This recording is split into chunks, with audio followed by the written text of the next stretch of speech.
TV7 Israel News is made possible thanks to your generous donations.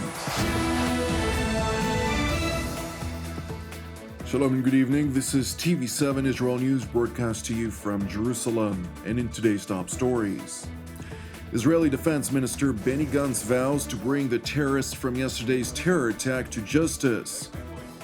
Israel and Lebanon have resumed U.S. mediated talks this morning, aimed at resolving a long-withstanding maritime-border demarcation dispute in the Mediterranean Sea.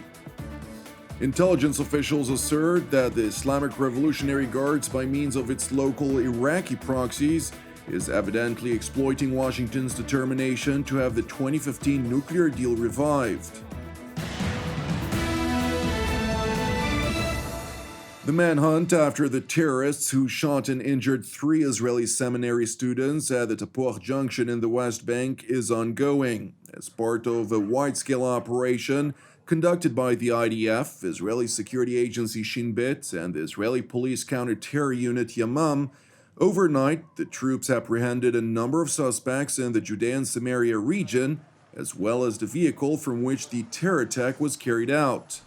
Security sources informed TV7 that the operation in pursuit of those responsible for the terror attack will relentlessly continue until the moment justice is served. Meanwhile, Israeli Defense Minister Benny Gantz concluded a tour of the IDF's Judea and Samaria division, during which he attended a comprehensive situation assessment from the field. אני מסיים סיור באוגדת איו"ש והערכת מצב בהשתתפות מפקד פיקוד המרכז, והנחיתי להמשיך בדריכות המבצעית הגבוהה בגזרה על רקע האירועים האחרונים והתקופה האחרונה. במהלך היממה האחרונה, כוחות הביטחון, צה"ל והשב"כ שמו את ידיהם על שורה של חשודים במעורבות בפיגוע הקשה בצומת תפוח, ואנחנו נגיע למחבלים ונבוא איתם חשבון.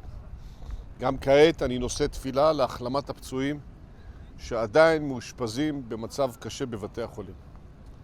כוחות הביטחון ערוכים לכל תרחיש וימשיכו לפעול בכל הזירות ובכל אמצעי שידרש על מנת למקסם ולשמור את הביטחון לאזרחי ישראל.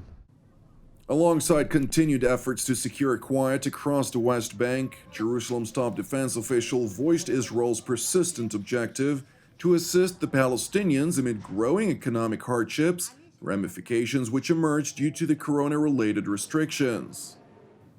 צה"ל, המינהל האזרחי וכלל הכוחות בגזרה מבצעים בחודשים האחרונים עבודה שקטה, רגישה, סיזיפית משהו, אבל מנסים לעשות הכל בשביל למלא את משימתם.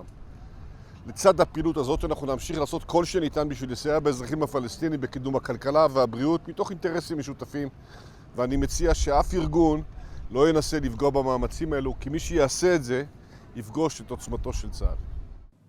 In other news, Israel and Lebanon have resumed U.S.-mediated talks this morning, aimed at resolving a long-withstanding maritime-border demarcation dispute in the Mediterranean Sea. The longtime neighboring foes held several rounds of talks in October, a culmination of 3 years of diplomacy by the United States, hosted by the United Nations Interim Force in Lebanon. However, negotiations stalled after each presented contrasting maps outlining proposed borders that in effect widened the gap vis-à-vis the size of the disputed area.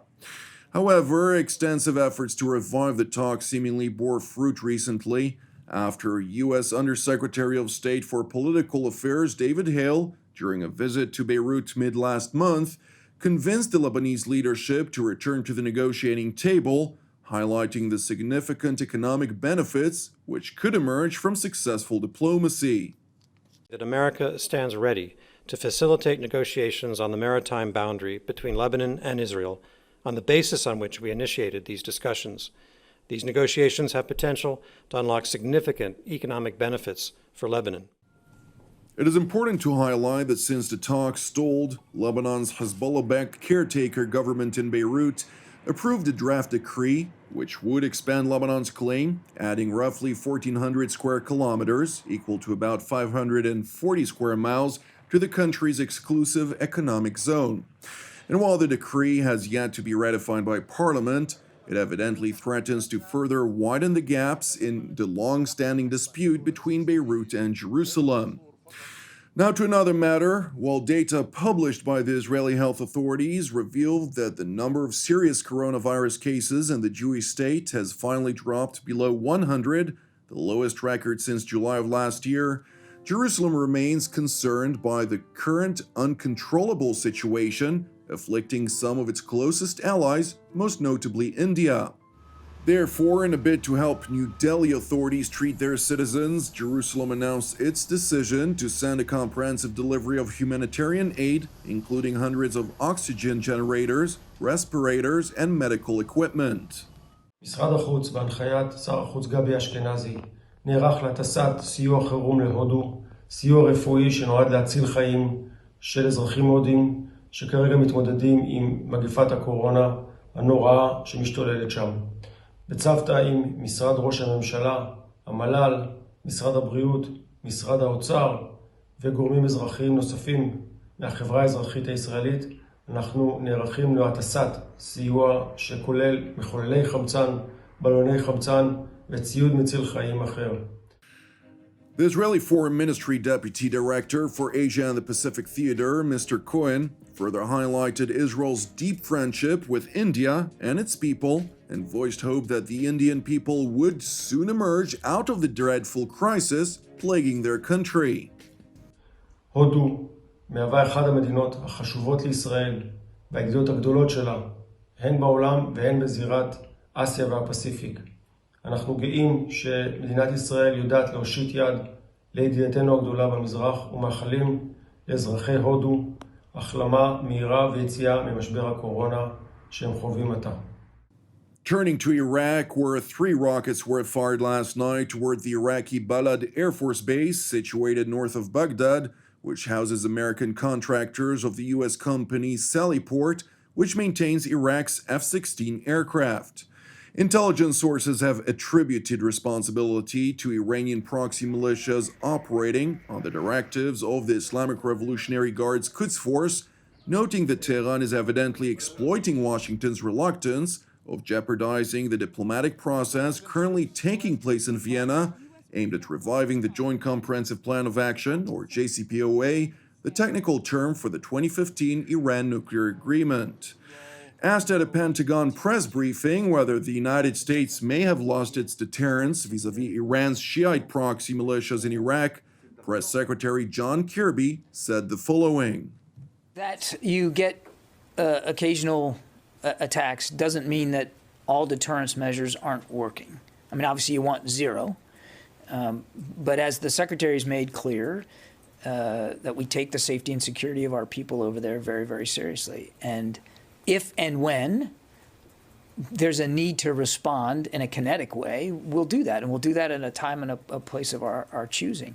I was, after the first attack and then our response to a staging base in Syria, you guys asked me this same question after there was yet another indirect fire incident. Clearly, we don't want to see that happen.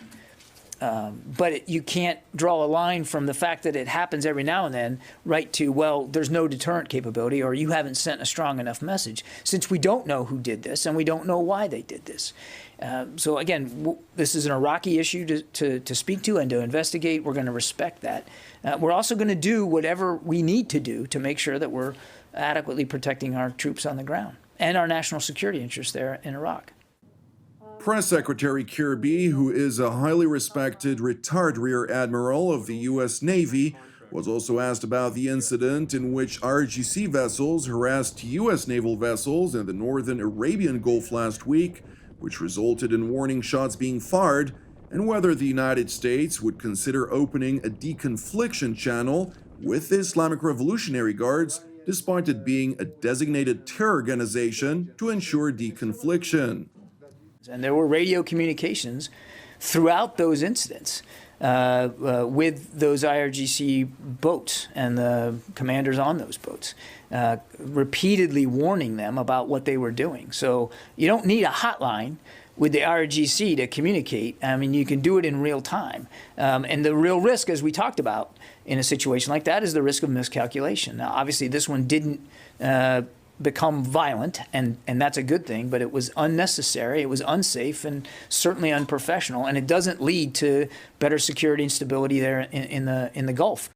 We have, as a government, have made clear through diplomatic channels our concerns about IRGC Navy activities.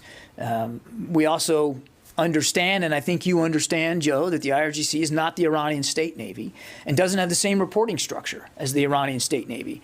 Our interactions with the Iranian State Navy have remained professional, but that's a whole different reporting chain up to the elected government, and the IRGC doesn't report along those same lines.